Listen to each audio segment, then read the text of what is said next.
আপোনাৰ গাত দুখ নথকাৰ পাছতো যদি আপোনাক কোনোবাই খাও অভিশাপ দিয়ে তেনেহ'লে সেই খাও আপোনাৰ গাত নালাগে। বিনা দুখত বিনা অভিশাপে কেৱল খাও দিয়াজনকহে ধ্বংস কৰে। এইটো পৰম সত্য কথা।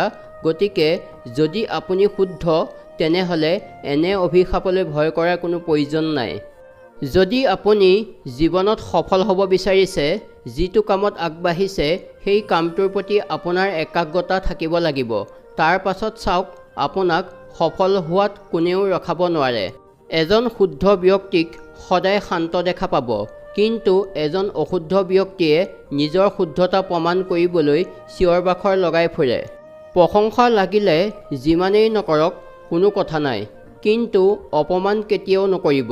সদায় কথা কওঁতে ভাবি চিন্তি ক'ব লাগে, কাৰণ অপমান এনেকুৱা এটা ধাৰ যিটো মানুহে কেতিয়াও নাপাহৰে আৰু যেতিয়াই সুবিধা পাব আপোনাক ঘূৰাবই।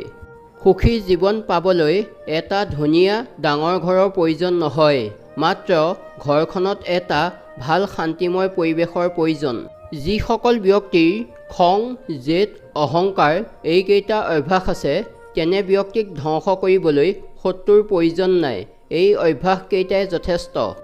যদি কোনো ব্যক্তিয়ে এবাৰ ভুল কৰে ধৰি নাথাকিব, ক্ষমা কৰি দিব। দ্বিতীয়বাৰ ভুল কৰিলেও ক্ষমা কৰি দিব। এনেকৈ ভাবি ল'ব যে ভুল মানুহৰে হয়।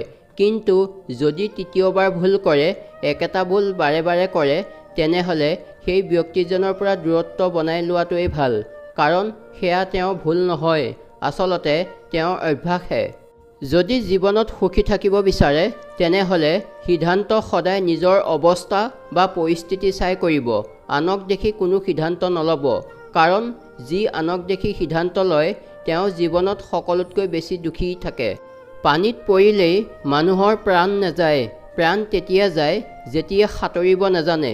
ঠিক তেনেকৈ বেয়া পৰিস্থিতি কেতিয়াও সমস্যা নহয়, যদিহে আমি সেই পৰিস্থিতিৰ লগত যুঁজিবলৈ শিকি যাওঁ।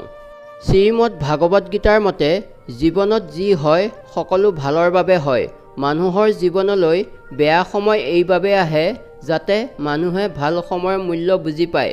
মানুহ এইবাবেও সলনি হৈ যায় যাতে আমি বুজি পাওঁ যাক আমি যি বুলি ভাবিছিলোঁ তেওঁ আচলতে তেনেকুৱা নহয়। ভগৱান শ্ৰীকৃষ্ণই কৈছে, য'ত আমি থকা নথকা কথা একেটাই হৈ পৰে সেই স্থান ত্যাগ কৰাই ভাল। ধন্যবাদ।